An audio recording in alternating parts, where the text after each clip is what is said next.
your options. I mean, house prices are significantly more expensive in Australia. Inflation's running at a higher rate in Australia. The top personal rate in Australia cuts in at 45%, New Zealand it's 33%. So I think you've got to weigh all of those different factors up. There's a lot more costs living in Australia. I was there in 2001 and it was quite an expensive environment to operate in. Do you think you've been successful in stemming the tide of people going to Australia? Because it was a key plank of your election campaign. Yeah, well, I mean, if you look in 2009, it was a large reduction. In 2010, we're back to sort of the 20-year averages.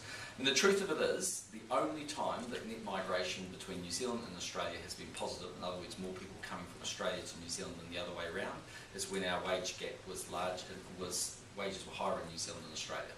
So if you want to close that tide of people going across the Tasman, you have to live after-tax wages in New Zealand. And we're doing, I think, quite a good job of that, given the conditions we face.